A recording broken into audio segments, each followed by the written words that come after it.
Whether you're a bioprocess engineer hunting for the perfect scaled-down model, a biotech founder architecting the leap to commercialization, or a scientific analyst who craves raw technical truth, you've reached the technical edge. In this space, we live by a single mantra: the process is the product. Welcome to the Biomanufacturing and Fermentation Technology podcast with Prasad Ernala. Hit subscribe and ring the bell to join a global community and stay at the vanguard of biotech translation. Let's build the bioindustrial future together.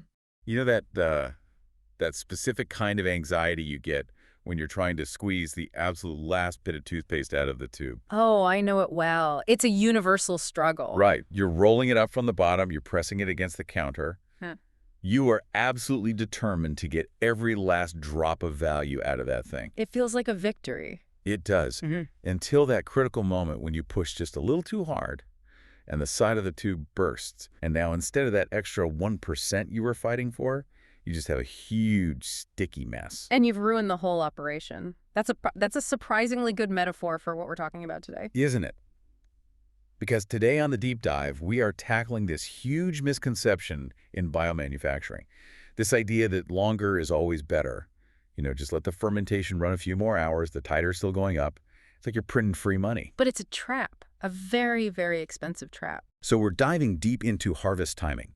And just to be clear for everyone listening, we're not just talking about checking the clock. We're looking at harvest timing as a primary, what the source calls a risk control liver. Exactly. We've got a whole stack of analysis here that links the kinetics, the quality degradation, and the downstream economics. That's my favorite part. It really shifts the perspective. I mean, most people think of harvest as just the end. You hit stop, you're done. But what this material argues is that the harvest decision is one of the most powerful engineering controls you have. It's all about understanding that those marginal titer gains, Right, getting that tiny bit more product, are often purchased with, and this is the key phrase, disproportionate technical risk. disproportionate risk. You're buying pennies with dollars. So our mission today is to figure out when to hit that stop button, not based on a guess, but on the actual physics inside the tank. Right. But let me just play devil's advocate for a second. Right. I mean, if the cells are still alive, still eating sugar, they're still making my product, why on earth would I stop? And in the early to mid phase of the run, you're absolutely right. It's pretty linear. Time equals money. You put in food, you get out product. Simple. Everything's happy. Everything's happy. But eventually, the process hits what the sources call a point of nonlinear risk amplification. Okay, nonlinear risk amplification. Unpack that for me. Sounds like things go wrong really fast. They do. Just think about what's physically happening inside say, a 20,000-liter tank late in the run. It's not a happy little swimming pool anymore. The environment has changed. You get spatial gradients. Meaning it's not the same everywhere in the tank. Exactly. You get these pockets where the oxygen is low or the pH is drifting just because the mixing can't keep up. The cells are basically, holding their breath as they go through these dead zones, then gasping for air. It's incredibly stressful for them. So it's a constant roller coaster. A very bumpy ride. And on top of that, you have all this byproduct accumulation, the trash is building up, and crucially, you have extended residence time. Your product, the thing you want to sell, is just sitting there in this chemically and enzymatically active broth. It's sitting in a soup that wants to eat it. Pretty much, yeah. And the sources are clear. Even if you can't see it, your sterility is eroding. The probability of some kind of subclinical contamination just goes up and up with every hour. Subclinical. So not enough to fail a test yet, but it's there. Right. It's not some visible mold bloom. But the risk is climbing vertically while your product gain is just flattening out. So we need to find that line. Yeah. The text calls it the productive risk boundary. That's the inflection point. The moment where the cost of that risk, the impurities, the degradation, starts to outweigh the benefit of 1 more gram of product. Okay, but here's the problem. There's no riskometer on the side of the tank. You Wrong. can't just look at a dashboard and see risk. No, you can't. And that's the whole challenge. So we have to look for proxies, things we can measure, like, is the rate of production dropping? That's productivity decay. Or are there metabolic transitions? Is the way the cells are breathing changing? And you mentioned operability proxies, like viscosity. The slime factor. Yes, we'll definitely get to that. I want to zoom in on the biology first. What does breaking bad actually look like inside a cell? The outline mentions these secondary metabolic transitions. It's this fundamental shift. The cell stops focusing on primary production making what you want and switches into stress mode.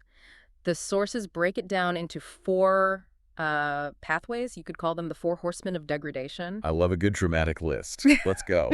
Horseman number 1. Overflow metabolism. Sounds messy. It is. Chemically, it's very messy. When the cells get pushed too hard, they can't process all the carbon you're feeding them efficiently, so they just start shunting it into these overflow pathways. They start pumping out acids like acetate or alcohol. Even sours the whole tank. Drastically. The pH drops. It changes the redox balance. All of a sudden, this nice home you've built for them is becoming toxic. They're poisoning their own environment. Not good. Okay, who's horseman number 2? Oxidative damage. Late in the run, you're pumping in a lot of oxygen, and the cells generate a lot of reactive oxygen species. Free radicals. Exactly. And normally the cells have antioxidants to deal with this.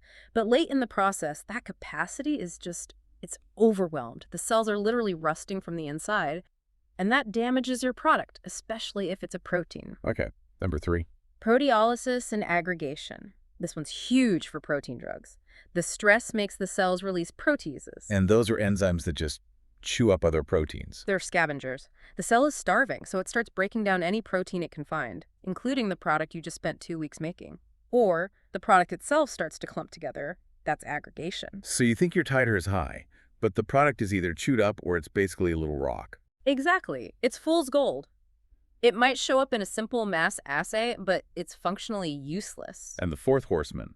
This one sounds like something from a horror movie. Viscosity escalation. The slime. The slime. When cells get stressed and die, they lyse, they pop open, and they release all this DNA and other polymers into the broth. The whole thing just gets thick, like non-Newtonian fluid thick. Stops flowing like water and starts flowing like glue. Or ketchup, yeah. And that creates a vicious cycle. The broth gets thick, so you can't mix it. The oxygen bubbles can't move. Which makes the stress worse. Which causes more cells to die, which releases more slime. It's a death spiral. A literal death spiral. It is. And the whole point of this is not to catch these things after they happen. You have to spot the precursor signatures. The wobble before the crash. Precisely. Small changes in how the cells are breathing. A sudden need for more foam control. Those are your early warnings. That's the sign that you're approaching the cliff. Which is a perfect transition.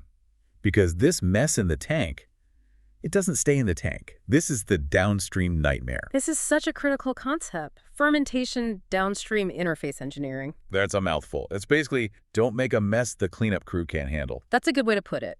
The harvest decision is made upstream, but the consequences, all the pain, are felt downstream. There's often this siloed thinking. Upstream just wants a high number for their report. Right. And downstream just wants something they can actually purify. Exactly. So let's talk about the physical consequences, that viscosity we mentioned.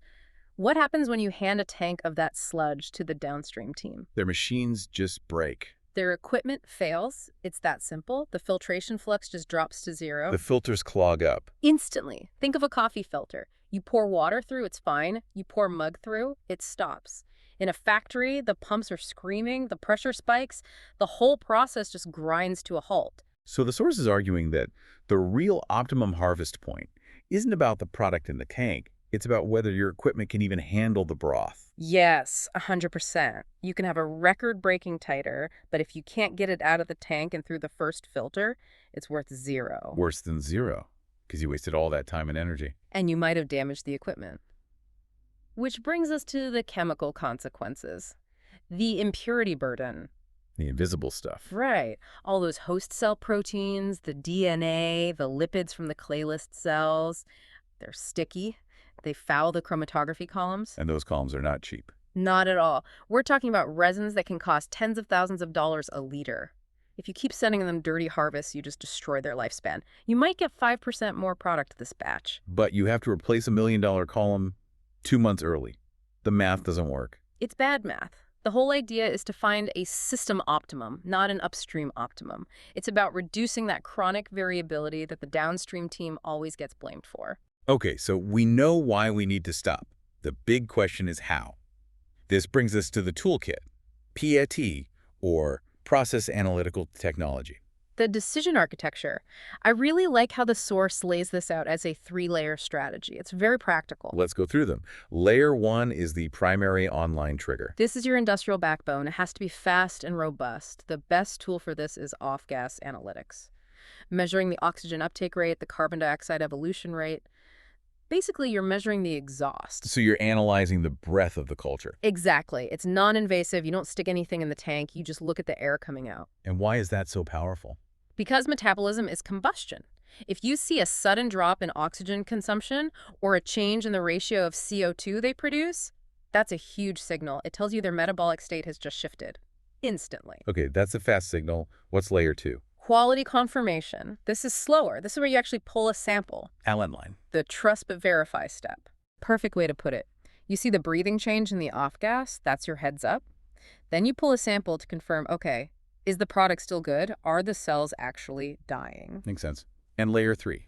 The stop-loss guardrails. These are your emergency brakes. I like the sound of that. These are alarms for things that should never happen. A rapid drop in viability. Foam that you just can't control anymore. A pH drift that the pumps can't correct. So if one of those goes off, you don't call a meeting. You don't debate it. You harvest. Yep. Immediately, it's your eject button. It prevents a bad batch from becoming a catastrophic one. Now, the source does a bit of a reality check on some of the cool tech we always hear about, like soft sensors or spectroscopy. Are they the answer? Not quite the silver bullet. The source is very cautious. Soft sensors, which are these mathematical models, are great, but they can suffer from what's called silent failure. That's the worst kind of failure. It is. If one of your input sensors, say a flow meter, drifts a little bit, the model might still tell you everything is fine. The screen says biomass is high, but in reality, the batch is crashing. You have high confidence in a completely wrong number. And what about things like Raman or NIR spectroscopy? High potential, but also a high validation burden. And the source points out that things like fouling and bubbles, all that slime we talked about, can completely mess up the signal. Right, if the probe is covered in gunk, you can't see anything. Exactly. So the advice is to use them as confirmation tools, not the sole trigger. Don't bet the whole batch on a Raman signal if your off-gas data is telling you something different. And what about digital twins? Similar story. They're great for prediction, for telling you, hey, the window is closing in 4 hours, but there's a real risk of automation bias. What's that? It's when an operator trusts the computer model more than their own eyes. The screen says everything is fine, but the tank is foaming over. You can't let the model override physical reality. So we have the biology, the downstream impact, the sensors. Now, let's talk rules. How do you write this into the actual instructions for the operators? Well, the first rule is, please do not use fixed time harvesting. Just saying harvest at 40 hours is a bad idea. A terrible idea. Biology is noisy, it's variable. If you use a fixed time, you'll either harvest too late because the cells grew faster, or you'll harvest too early and leave product on the table. It just guarantees inconsistency. So we need conditional rules. Right. Harvest when X happens, but, and this is a really critical detail, you need strict definitions. You need to use persistence windows. Persistence windows, what's that? It means you don't harvest the second a signal blips. A bubble could hit a probe, you get noise. A persistence window says the signal must stay changed for 30 minutes straight. That proves it's a real biological event, not just a sensor glitch. That's a very practical solution. So let's look at the case studies here. First one, recombinant protein in E. coli. A classic. E. coli is a workhorse. The whole strategy here is to harvest before you hit deep stationary phase stress. You're quitting while you're ahead. Absolutely. You are consciously sacrificing a little bit of mass titer. You could get more protein mass if you waited, but you stop early to prevent the 4 horsemen. In E. coli, if you push too far, the protein forms these inclusion bodies. Insoluble rocks of protein inside the cell. Correct, which is a downstream nightmare to deal with. So by harvesting early, you protect the soluble fraction. You might get less total protein, but you get way more usable protein. So the real yield is actually higher in the end. Quality over quantity, that's the whole game. Okay, case study 2. Organic acids at commodity scale. This is a whole different ballgame. Totally different. High volume, low margin. Here, the strategy is all about the impurity to product ratio and energy efficiency. It's pure economics. Not biology. Well, the biology creates the economic problem. To purify an organic acid, you have to crystallize it. And the sources note that the point of maximum titer often coincides with a huge spike in impurities. And those impurities mess up the crystallization. Yeah, they kill it. You have to use more energy, run more cycles. The cost of cleaning up that acid just skyrockets. So you're not stopping because the cells are dying. You're stopping because your electricity bill is about to go through the roof. Precisely. It's the point of diminishing returns. The value of the extra product is less than the cost of the energy to purify it. It's amazing how different those are. One about protein structure, one about an energy bill. Oh, yeah. But it's the same principle. It's always risk versus reward. That's the unifying theme. Okay, so let's bring this all home. We started with the toothpaste tube. We learned that squeezing it too hard running, that fermentation too long, just creates a mess. A mess of byproducts, slime, and downstream failures. We learned that harvest timing is this critical link between the upstream biology, product quality, and downstream money. And you need a real architecture to manage it. Triggers, confirmations, and guardrails. You can't just wing it. It's not about what's convenient. It's about manufacturing reality. That's a perfect segue to the final thought you wanted to leave us with. Yeah, the source material ends with this little provocation. It highlights this gap that still exists in our industry. In the lab, we have these incredibly rich diagnostics, omics, amazing sensors, all this data. But we struggle to translate it to the factory floor. We struggle to translate it into a minimal, maintainable set of industrial indicators. The tools that work in a pristine lab don't always survive the chaos of manufacturing. Too much data, not enough of the right information. Exactly. So the challenge for you, for anyone listening, is this. Look at your own harvest criteria. Are they based on what was easy to measure in an R&D lab 5 years ago? Or are they based on the manufacturing reality of risk and operability today? That's the question. Are you harvesting based on habit, or are you harvesting based on the physics of your process? And maybe, just maybe, look at your downstream team's faces the next time you drop off a batch. If they look terrified, you probably squeezed that tube a little too hard. Indeed. Sometimes the smartest thing to do is just stop early. Don't let the tube burst. Thanks for listening to this deep dive. We'll catch you on the next one. Here. Hi there, thank you for staying with me until the very end. If these technical insights help bridge the gap in your own process, please hit subscribe and make sure to hit the notification bell. Stay connected for our next deep dive into the realities of biomanufacturing. I am Prasad Ernala. Thanks for listening.